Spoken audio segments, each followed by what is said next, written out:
আজ দুপুরের দিকে ইরান ইসরায়েলের উপরে আবারও একটা বড়সড় হামলা চালিয়েছে। আর এটা কেন বড়সড় হামলা বলা হচ্ছে? কারণ ইরান ইসরায়েলের উপরে এই যে হামলাটা চালিয়েছে, এই হামলাতে ইসরায়েলের স্বরাষ্ট্র মন্ত্রণালয়ের অফিস লক্ষ্যবস্তুতে আনা হয়েছে। স্ক্রিনের এক অংশে যে ভিডিওটি আপনি দেখছেন, এটাই ইসরায়েলের সেই স্বরাষ্ট্র মন্ত্রণালয়ের ভবন, যেটা সম্পূর্ণ আগুনে জ্বলছে। ইসরায়েলের স্বরাষ্ট্র মন্ত্রণালয় পুরোপুরি আগুনে পুড়ে ছাই হয়ে গিয়েছে। হ্যাঁ দর্শক, এটা একদম রিয়েল ঘটনা। এই হামলাটা একটা বিশাল ও গুরুত্বপূর্ণ আঘাত হিসাবে এখন আলোচনায় আসছে। কেননা হাইফায় যে হামলা হয়েছিল তার পরপরই ইসরায়েলের তেলাবিব অঞ্চলে থাকা তাদের স্টক এক্সচেঞ্জ, হাসপাতাল, বিদ্যুৎ কেন্দ্র, তেল পরিশোধনাগার, সমুদ্র বন্দর সব কিছুর উপরেই আক্রমণ হয়েছে। এবং এখন সবথেকে বিগ নিউজ, স্বরাষ্ট্র মন্ত্রণালয়ের অফিস উড়িয়ে দেওয়া হয়েছে। ব্যাপক ক্ষয়ক্ষতি, এমনকি মোসাদের অফিসও এর আগে ধ্বংস করা হয়েছে। আর এর মধ্যেই সবচেয়ে বড় খবর হলো এবার স্বরাষ্ট্র মন্ত্রণালয়ের অফিস উড়িয়ে দেওয়া হলো।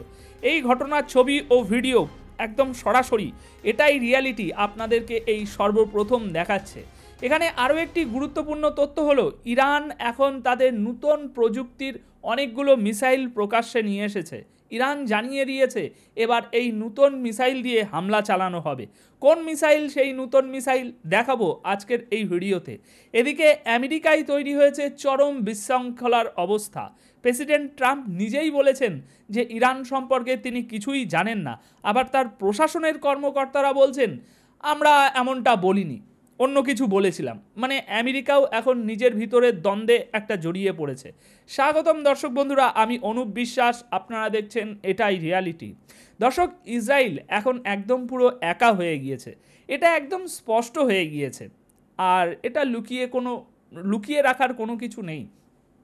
আপনাদের স্পষ্টভাবে বলছি, দায়িত্ব নিয়ে আমাদের চ্যানেলের পক্ষ থেকে বলছি, এটা স্বীকার করছি যে হ্যাঁ, ইসরায়েল একদম পুরো একা হয়ে গিয়েছে। মানে আমি ভেবেছিলাম এই পরিস্থিতি আসতে আরও 1 থেকে 1.5 মাস বা 2 মাস সময় লাগবে। মানে তখন ইরান আরও শক্তিশালী হয়ে উঠবে এবং বিশ্বজুড়ে অনেক দেশ ইসরায়েলের পাশ থেকে সরে এসে ইরানের পাশে দাঁড়াবে। কিন্তু আমি কখনোই ভাবিনি মাত্র 4 দিনের মধ্যে এরকম পাল্টে যাবে পুরো দৃশ্য। আজ 9ম দিন চলছে এই যুদ্ধের, আর এরই মধ্যে কত কিছু ঘটে গিয়েছে। শুরু করছি বোমা বিস্ফোরণের এই ঘটনাটা দিয়ে। এই ভিডিওটা দেখুন, চারিদিকে ধোঁয়ার কুণ্ডুলি, নিচে আগুন, আগুনের লেলিহীন শিখা। এই আগুনের মধ্যেই আপনি বুঝতে পারছেন কতটা পরিস্থিতি ভয়াবহ। এবং এই ঘটনাকে ঘিরে যে দাবি উঠছে সেটাও খুব বড়সড়। কারণ জানা যাচ্ছে যে ইরান ইসরায়েলের স্বরাষ্ট্র মন্ত্রণালয়ের এই ভবনটাকে টার্গেট করে ধ্বংস করেছে। হ্যাঁ, এটা ইসরায়েলের স্বরাষ্ট্র মন্ত্রণালয়ের সেই ভবন যেটাতে ইরান সঠিক নিশানা করে হামলা চালিয়েছে। এখন হয়তো আপনারা নিশ্চিত ভাবছেন যে ভাই, ওদের কাছে তো অন্তত 10 দিনের মতো গোলা বারুদ আছে সব কিছু সুরক্ষা রাখার জন্য, তুমিই তো খবর দিয়েছিলে। তাহলে দেখুন, বিষয়টা আপনাদেরকে একটু এখানে বুঝিয়ে বলি।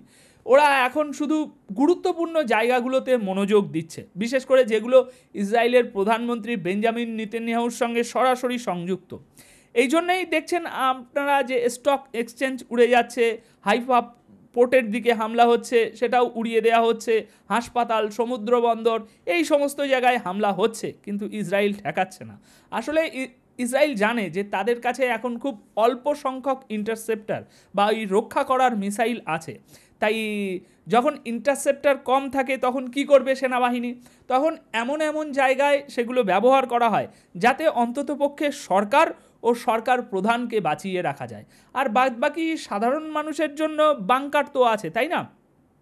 তো ইসরায়েলের ভিতরের পরিস্থিতি এখন কিছুটা এরকমই। এই কারণেই সাধারণ মানুষ যারা আছে ইসরায়েলের, তারা এখন বেঞ্জামিন নেতানিয়াহুর বিরুদ্ধে রীতিমতো ক্ষোভে ফুঁসছে। দেশের যুদ্ধের মতো অবস্থা চলে এসেছে দেশের ভিতরে, গৃহযুদ্ধের মতো অবস্থা। মানুষ রাস্তাতেও নামতে পারছে না, কারণ সবার মনে একটা ভয় যে যদি বেঞ্জামিন নেতানিয়াহুর বিরুদ্ধে প্রোটেস্টের রাস্তায় আমরা নামি আর ঠিক তখনই যদি ইরানের হামলা হয়, তাহলে আমাদের জীবন কিভাবে বাঁচবে। কিন্তু বিশ্বাস করুন, যেদিন এই সংঘাত একদিনের জন্যেও থামবে, ইসরায়েলে হাজার হাজার মানুষ রাস্তায় নেমে আসবে। কারণ তাদের ভিতরে যে ক্ষোভ জমে আছে বিগত কয়েক বছর ধরে, তা উপচে পড়বে ওই একটা সুযোগে। এরকম পরিস্থিতির কথা কোনোদিন কল্পনাও করেনি তারা, যেমনটা আজ তারা দেখছে। চলুন এবার আরেকটি ছবি, আরেকটি খবর আপনাদেরকে দেখাই। এটা আরেকটা ভয়াবহ হামলার দৃশ্য।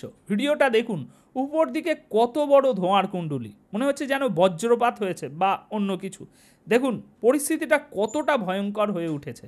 মানে এই দৃশ্য যিনি ভিডিও করেছেন তিনি নিশ্চয়ই আতঙ্কে ছিলেন। ভাবুন তো কতটা ভয়াবহ চিত্র বেরিয়ে এসেছে।